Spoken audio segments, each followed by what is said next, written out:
To think something so small can connect you to everything that matters. When your life and all you love are on the line. When every second counts in the emergency room, providing immediate access to your medical records. Because Bob has trouble remembering all his medications. Because I'm in love with my kids' kids. Because now I'm looking out for both of us. Because I have diabetes, but it doesn't have me. Because I spend my life in the ER trying to save yours. There is no credible cause for concern about implanting these tiny microchips under your skin. There's been over 10 million pets in 15 years that have had this microchip without any problems. The mark of where we're going to put that chip. Stockbroker Robel Johnson is one of the pioneers. Today he's having a chip implanted in his arm. Okay. Now you're going to feel a little pressure. Okay. If ever he becomes an emergency patient, he can be instantly identified. Yeah. How did that feel? Fine, that's fine. Okay, great. Doctors think it will soon be as commonplace as vaccinations. You're chipped. Okay. You should play that number today. The scanner powers up. Wave it over the arm. Pulls up the unique 16-digit identification number, and through a serial port that's at the bottom of the scanner, it goes to a computer or a laptop, where immediately my picture, my driver's license information, and my relevant medical records would pop up on the screen. Instead of GPS bracelets, convicts would be forced to have a device implanted. Instead of ankle bracelets, sex offenders might have something like this, implanted. Parents are putting these chips in kids in Mexico, where there's a higher risk of kidnappings. The scanners are put up at airports and bus stations, so if a chipped child is there, police know. I think it's good because it's really fast, the queues go quicker so that you don't have to spend all break queuing up for the food. Your parents can pay online and you don't have to worry about losing your money or getting it stolen or anything.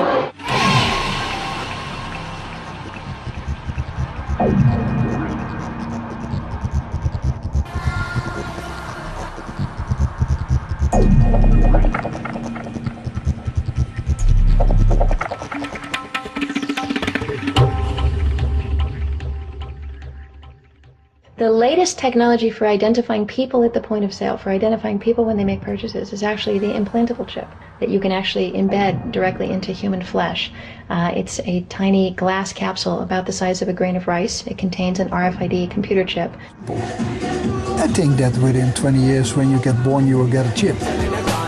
Super sinister situation when you look away the first world funds come from. It's a super sinister situation when you're buying your food by. And it's a super sinister situation when you look away the first world funds come from. It's a super sinister situation when you're buying your food by. Money, money, money, all I ever hear these days. Every song that the DJ plays, talking of a similar situation. Ain't got none and got to get some. Gotta have more than I had before. Gotta have more than the man next door. Every day I gotta make some more, some more, some more. Well, give me a break, yeah. Let me take some time out. Gotta frisk my mind down before I lose my life. Give me a break, yeah. Let me take some time out.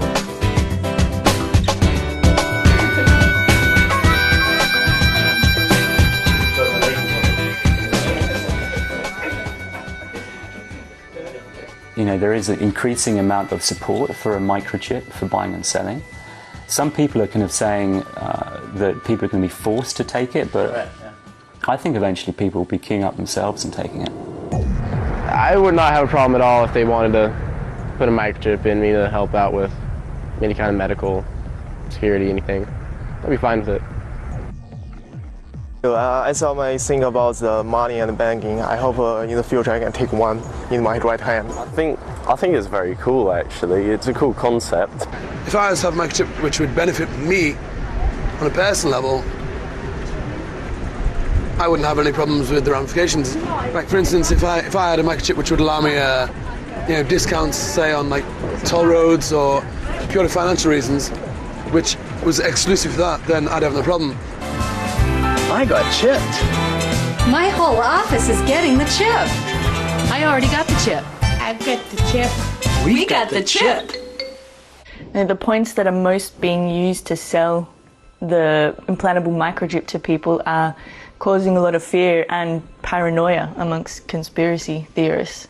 You know, fears like giving the government too much control. They're trying to bring in the RF chips as a form of control to all of us human beings. If you don't do as you're told, if you don't conform to the authority, you don't conform to controls, you will have your chip turned off and you will not have anything. And if they turn that off, you can't go into shops, you won't be able to get into the doors, all electronically.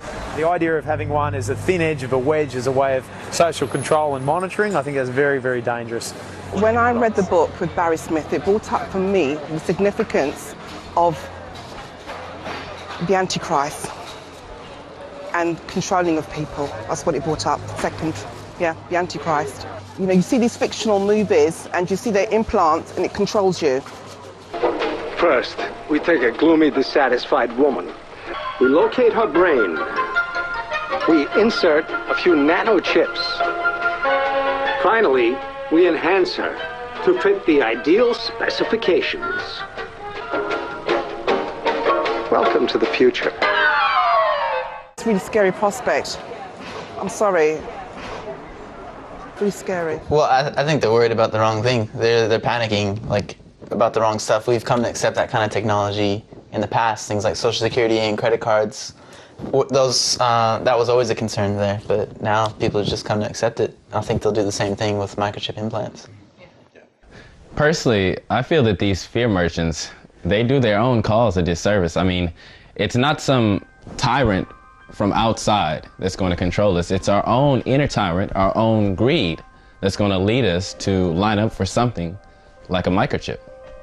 When talk turns to the microchip implant being used for buying and selling, control or no control, I think most people would change their story. I feel very strongly that I would say no. But when it comes to you can't travel, or maybe you can't get a job, or you can't get social services, I think that was pretty disturbing, because that's the point at which most people are going to, even if they wanted to say no, might feel forced to say yes. Are there any conditions under which I would allow myself to be microchipped? I don't think so. So basically what you're saying is either you're in this monetary system with the microchip monetized system, or you're outside of that system, and you're asking me is what would I choose? You take the blue pill, the story ends. You wake up in your bed and believe whatever you want to believe. You take the red pill, you stay in Wonderland, and I show you how deep the rabbit hole goes. Well, you know, that's a difficult question, because we all like creature comforts, you know, we all like to have a house. My biggest theory is that it's not ever going to be implemented.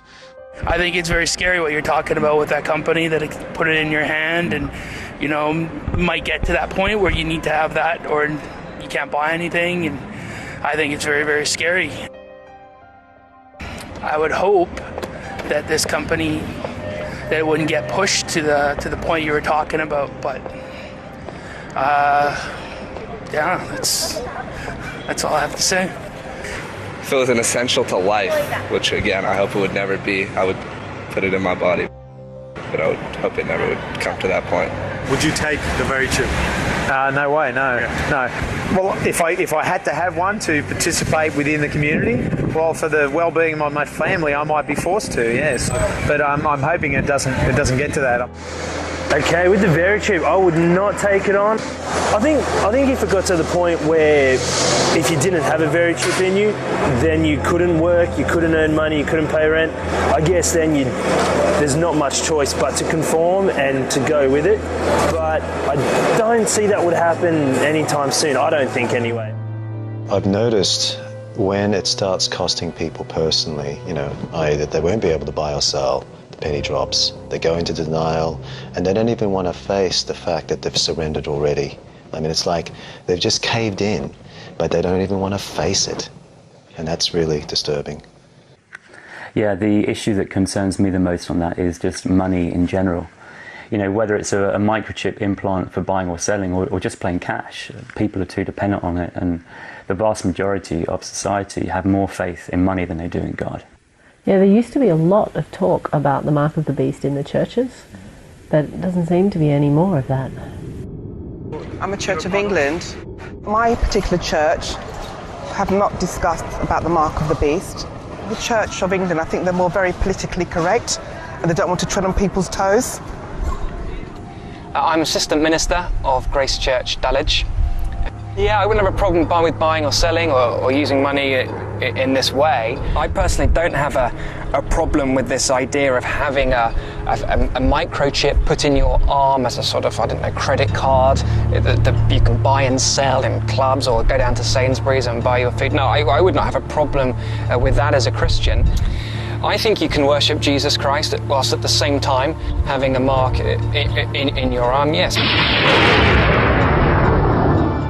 I'm aware that some Christians would consider that a cashless society is a kind of answer to a prophetic text we find in the book of Revelation, that no one can buy or sell who does not have the mark. So it could be, well, if you don't have the right credit card or something else, a chip somewhere, you are lost. I can understand this kind of interpretation. According to our interpretation as Adventists, Seventh-day Adventists, we consider that this idea of worship is a dominant theme here in chapter 13. And when we say worship, we add a small word to explain, day of worship. This idea of selling or buying is not the main topic of chapter 13. We would consider that the Sabbath, that is Saturday, is the day of worship of the believers, the children of God, and there is another day, which is the Sunday, all right? The mark of the beast would be, okay, you go for the Sunday. The mark of the beast is the Sunday worship.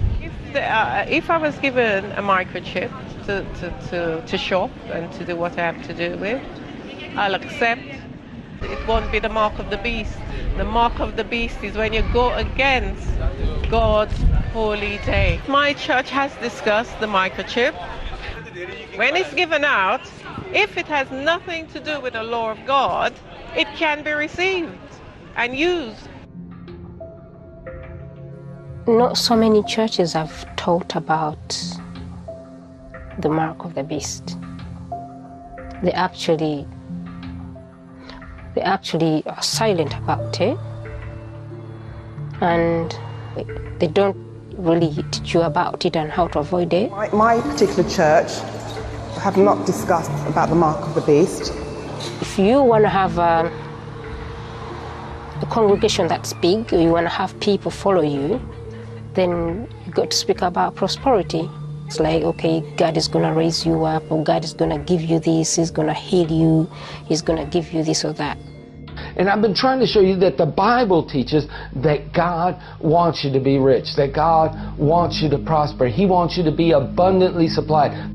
If you concentrate on prosperity and you think your life revolves around money, then you're worshiping the beast. And when we say worship, we add a small word to explain, day of worship. I think you can worship Jesus Christ whilst at the same time having a mark in your arm, yes. Most of the churches, or the vast majority of the churches, are not teaching the masses or the followers, that would be followers of Christ, about the money, and that the money is a way of worshiping, is a form of worshiping the beast. Hallelujah! Money coming to me now! Money coming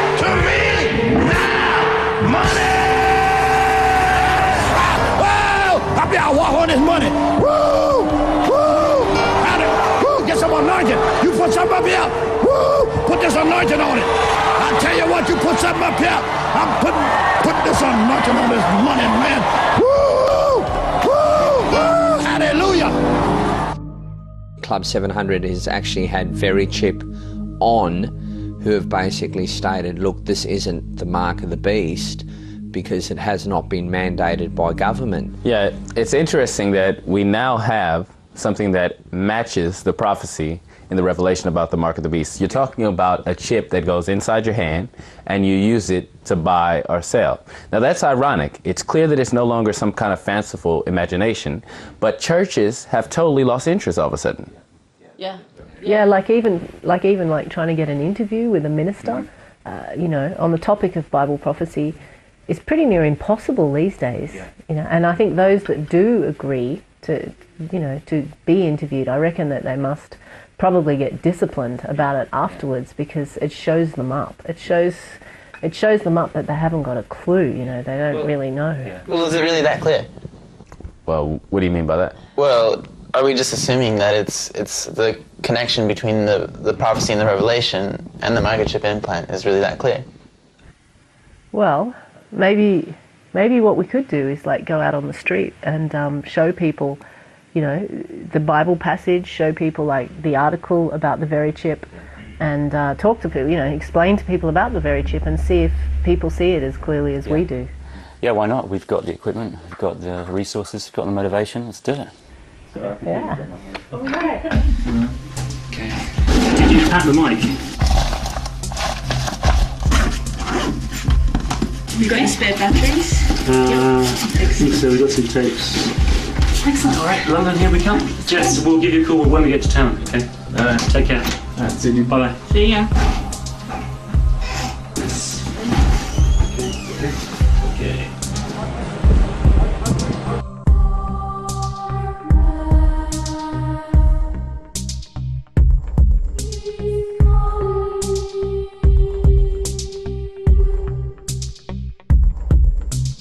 We're here in Catford in southeast London, and we're wanting to ask people directly, people from different backgrounds, about whether they're aware of this development towards the cashless society using microchip implants.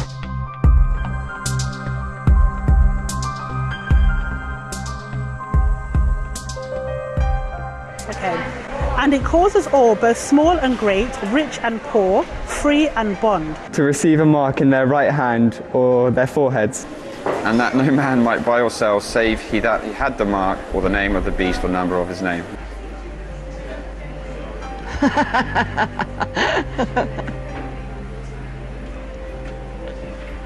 It's just a book, isn't it? I haven't got a lot of time for the Bible. To me, that's just words. Doesn't really mean anything, you know. The Bible clearly lets us understand that the mark will be for trading, for buying, for selling. The choice will be, are we willing and ready to die for what we believe in? And if it means to die and to not accept the mark, then that is what will have to be done. It seems to me that some people think it just makes sense to have a chip rather than be something to do with the Bible. Sure. Can you see any link at all? With well, passage and obviously, that? but I think it's a Possibly. major coincidence. I don't think it's possible that someone 2,000 years ago could have prophesied about any scientific developments today. I don't think God has any place in science. So what it's trying to say is that if you have that in your body, that you maybe you're showing the mark of the. It's not. I don't really believe in coincidence so much.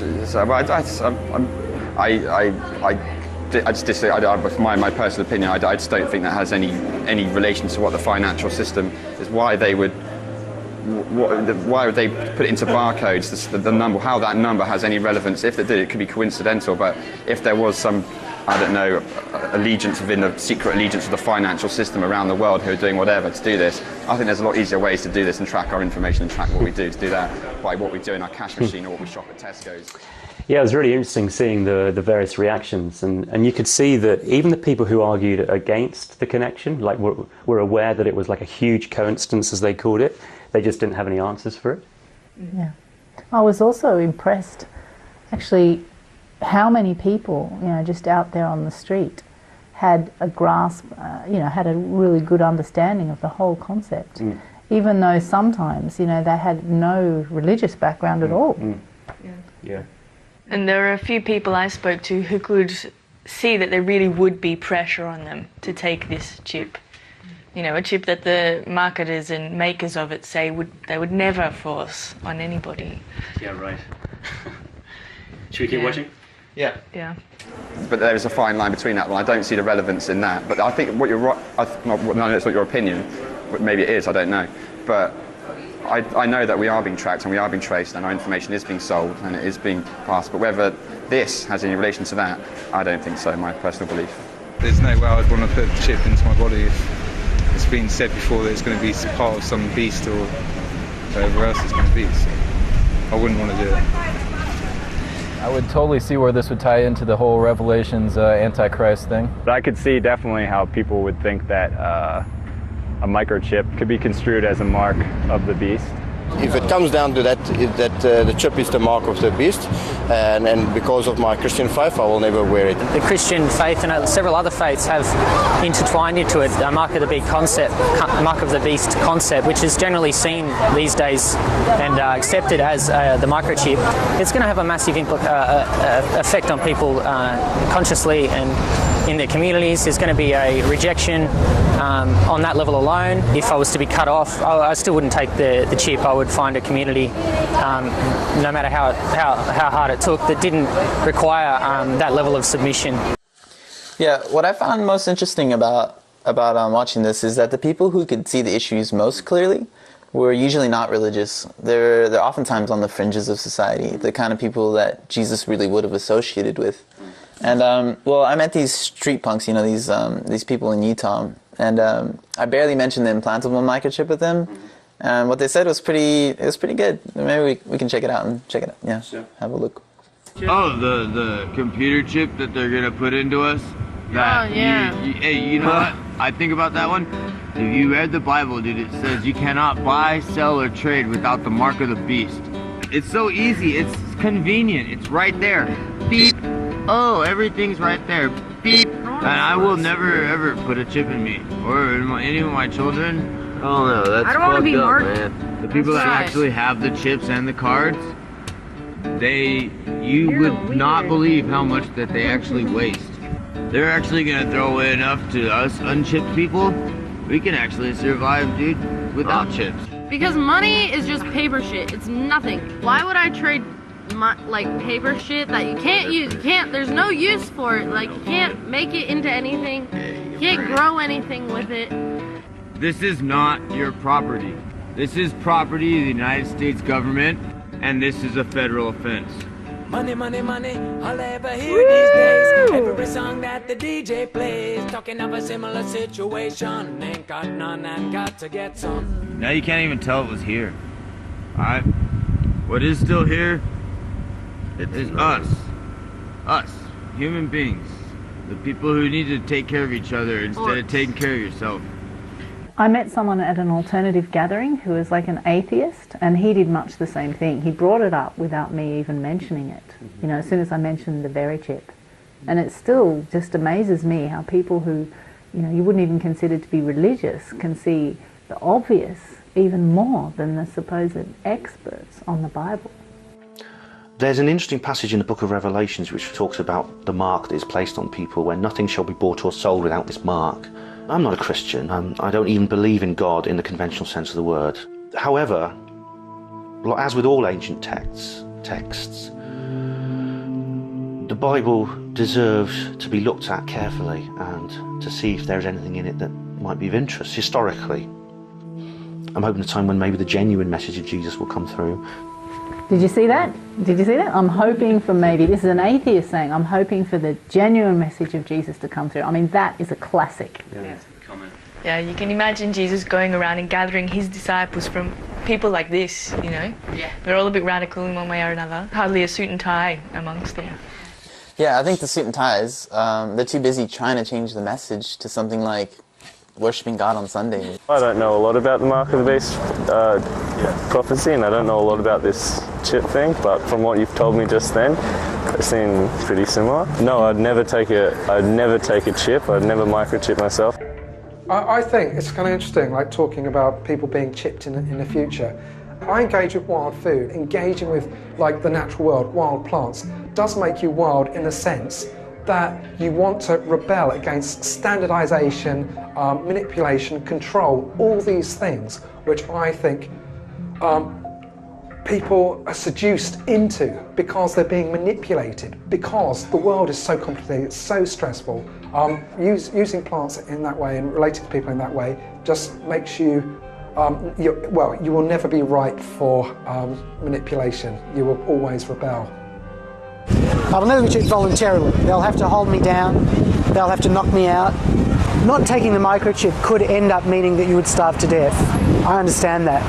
I'm not Christian myself, and I'm not that knowledgeable about Revelations, but I know that when they talk of a mark of the beast, it's for buying and selling, and everyone in society must bear this mark to operate and function.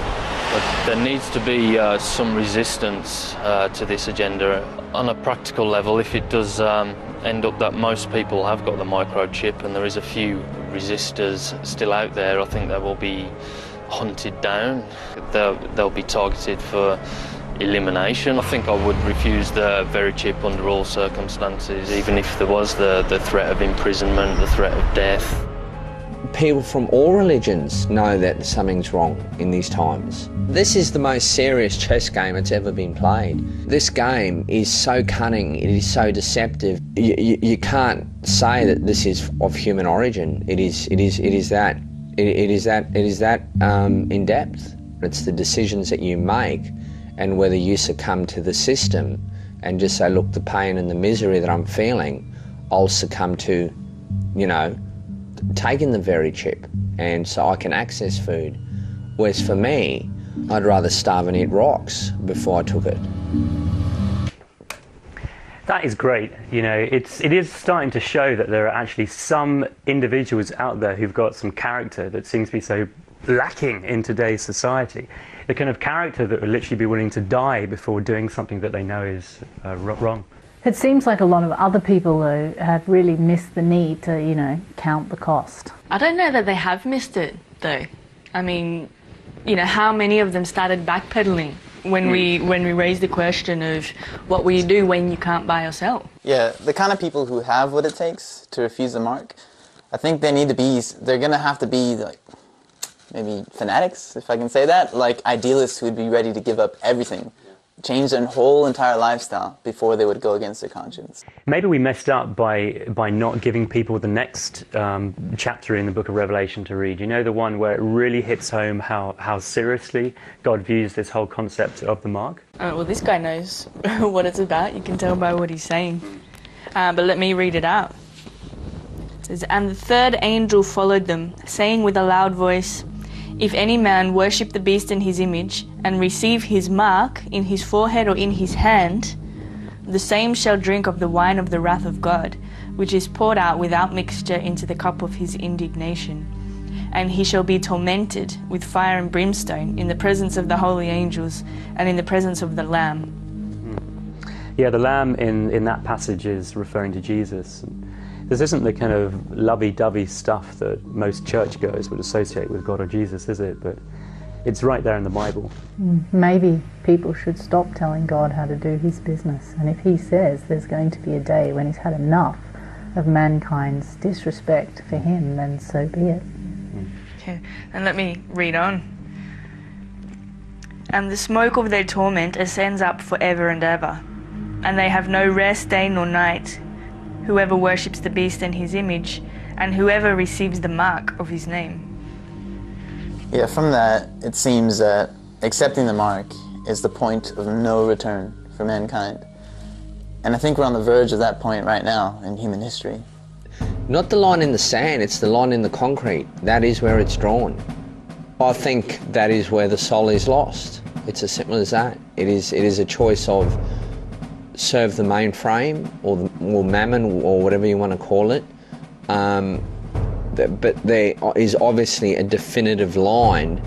Actually, I did let that one marketing guy who I interviewed in the cafe earlier read the passage, which is probably why he fell to pieces so much. My guess is that he'd never even heard of that passage before, and he chose not to accept it, probably because it was easier to stay in denial. I don't know. I think that's very negative. I don't like to think that these things are negative. I wouldn't want to read that paragraph then think that's a negative thing.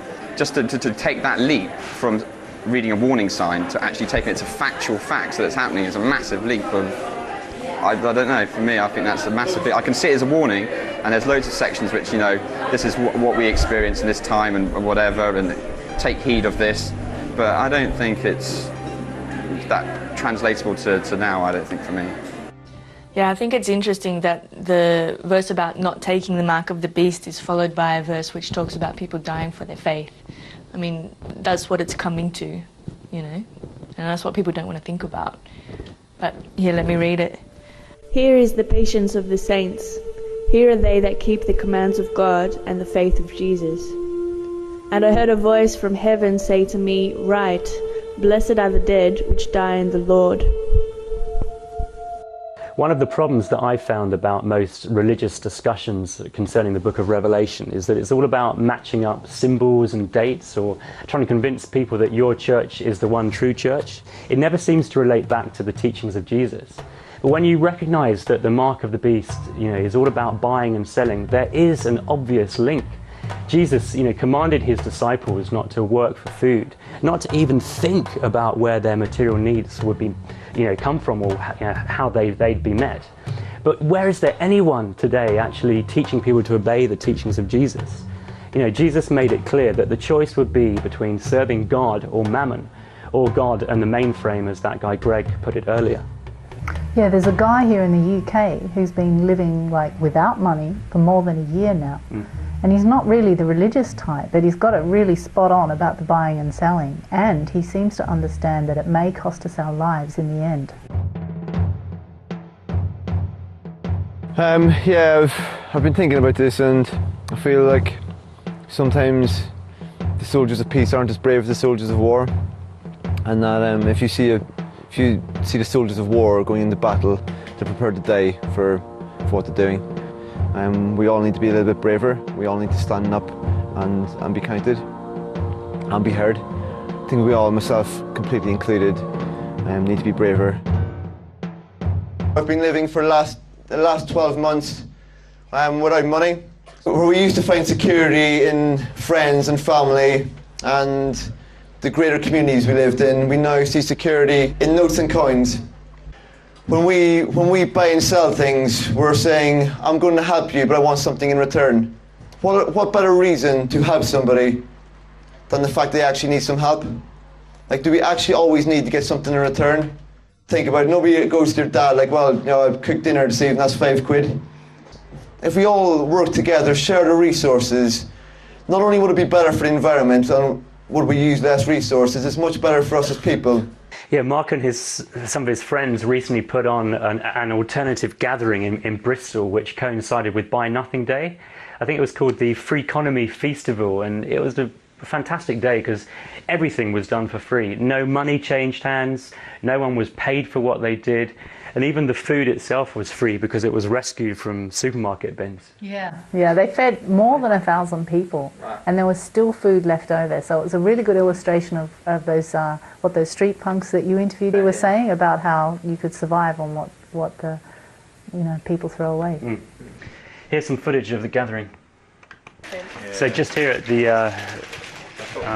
Buy Nothing Day Festival, and there's an army of volunteers, as you can see, busily prepping a 3-course meal, which is going to be served later on. So it's great to be a part of this.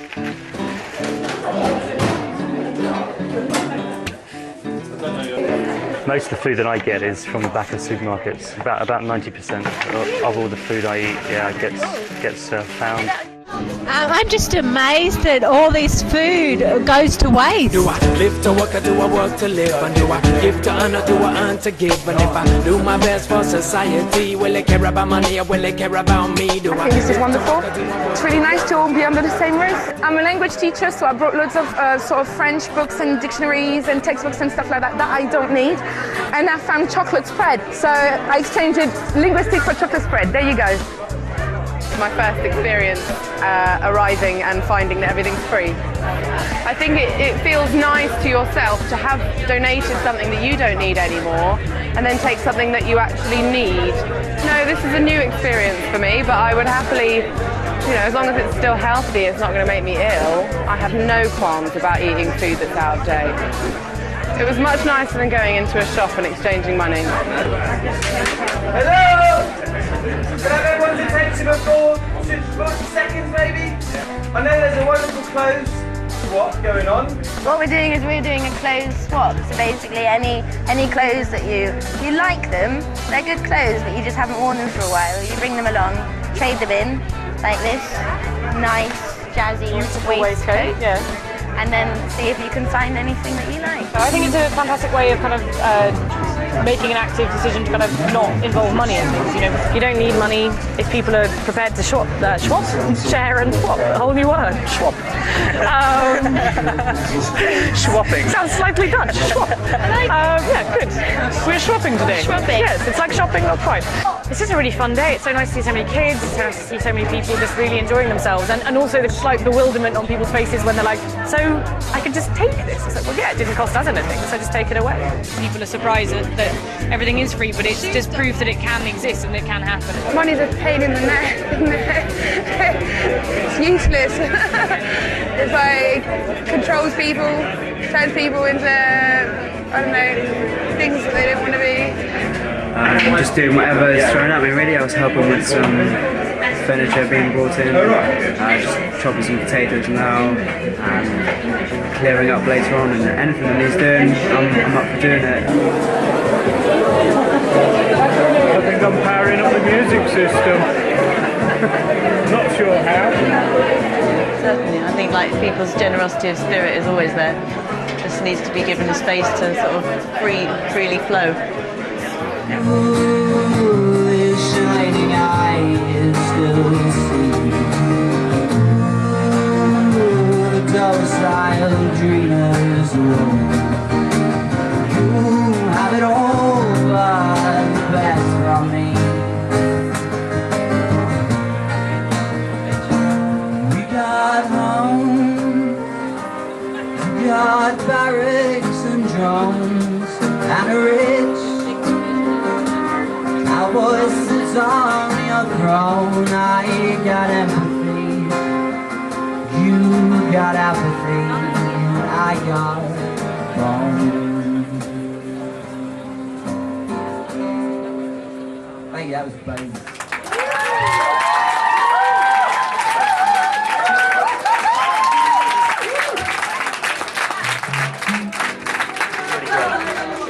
Yeah, it has been a bit overwhelming, to be honest. I felt a bit emotional earlier, just like everybody giving their time for free. These guys work their arse off all day. Like, I haven't seen people who get paid a lot of money work this hard, non-stop, relentlessly. There's been a couple of thousand people through the doors here today at some point, and just experiencing living without money for one day. I do think that is a significant point. Which point? Well, the fact that what happened there was just for one day. I mean, people had a lot of fun. We all did. But as we've seen from the other footage, it's going to take a lot more dedication than that. I think Mark Boyle definitely could see that, but I'm not so sure that the others did. You know, it's not just going to be about giving up the things we don't need. We may one day actually be forced to lay down our lives for one another.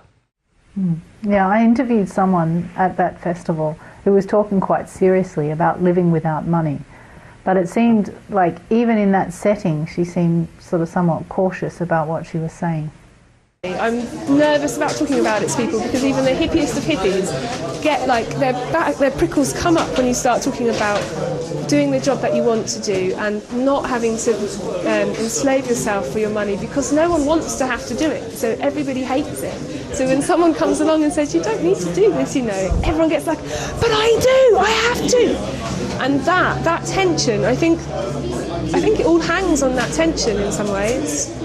I mean, it compromises you're never giving totally and you're never receiving totally when you're using money, because you're always aware of the back current of the exchange. But when you don't use money, if you just are giving something and you're not thinking about what you're going to get back, it's a full-hearted gift. If you have to acknowledge to yourself your vulnerability, and you cannot pretend that you're not vulnerable, when you've got money, it masks over your natural insecurities, the needs that everybody has. We all pretend that we don't all share like these basic needs, and we can get away with that with money. But when there's no money, you're much more aware of how dependent on each other you are, and you're much more open in your vulnerability, which is a much more heart-centered, it's much braver, much more heart-centered way to live. Well, it's almost like a spirituality. There's that guy in the States, it is a spirituality for. Yeah. Yeah, I actually got an interview with Swello where he lives at his cave in Utah. He's the guy who's been living without money for 10 years, right? Yeah, 10 years, yeah, that's right. Dang. This is like my home base here. Like I have a cave here, and I usually stay here in the winter time. The cave's small, so I can keep it warm in the winter pretty easily. But I also have a camp in town, and that I move around now and then. It's very temporary. Well, everything is. And often in warmer months, I travel around the country, just live wherever randomness takes me. I remember thinking, going through periods where I thought that, or I wondered why we didn't practice the teachings of Jesus. It's like he was more of an icon to be worshipped than to be followed in practice. We divide the world up among different religions and philosophies, but to me there's only two. And it doesn't matter whether you call it Christian, Hindu, Buddhist, whatever. Basically they all boil down to love or money, God and mammon. The Buddha said there are two paths, one leads to wealth, one leads to nirvana. And Jesus said one leads to mammon and one leads to God. So those are the only two religions in the world. One's spiritual and one's materialism. So there are no grounds under which I would allow myself to be microchipped.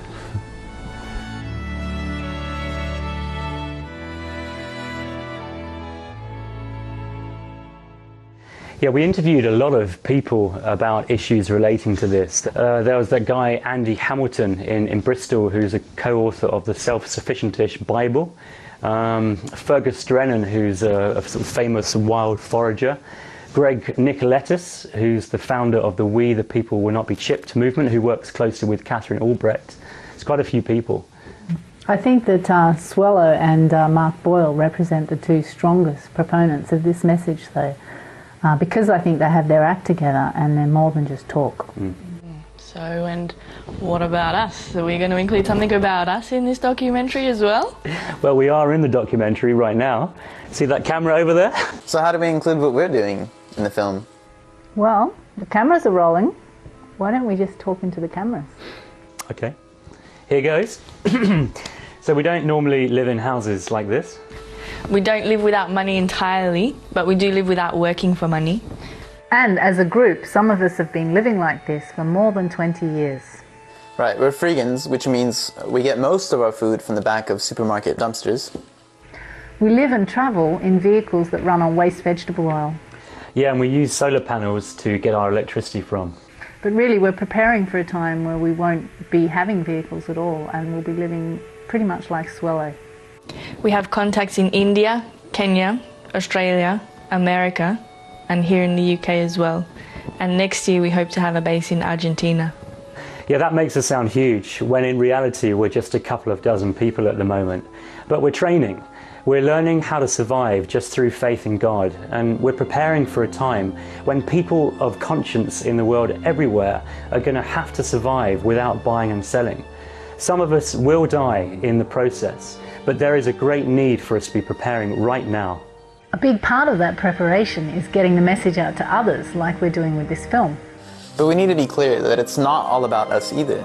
It's about people finding a faith that's bigger than money, and then linking up with others who have a similar kind of vision.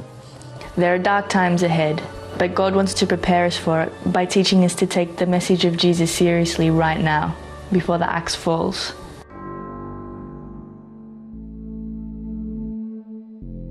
It is necessary that you take this disc that's out in the street, make a copy, make 100 copies. It's for everyone. Don't take the mark of the beast. Don't take the mark of the beast. Don't take the mark of the beast. Don't take the mark of the beast. It's a conspiracy, that's why they're feeding us TV, CDs, video games and DVDs. So we believe these to be giving us parity. Welcome to the edge of subliminal tyranny. They're giving you liberty to be who you wanna be, as long as it constantly is left to the economy. It's corporate thuggery, soon they'll be giving you microchip technology. If you want to be free, then please leave this scene. Flee your ID from the beast PC. These prophecies will release the remedy, but if you practice them, you will be caught a radical enemy. Keep your energy clean and redeem peace free. We believe the green breeze means deeds. We sow the seeds to achieve a real peace, but we will never take the mark of the beast. Don't take the mark of the beast. Don't take the mark of the beast. In times as dark as these, please don't take the mark of the beast. Don't take the mark of the beast. Don't take the mark of the beast. In times as dark as these, please don't take the mark of the beast. What is going on? We got a choice in store that'll count for oh so long. One chance to make it right. One path that leads to life. One path that leads to fire. Yeah. Will you stand up for truth or sell your soul for high?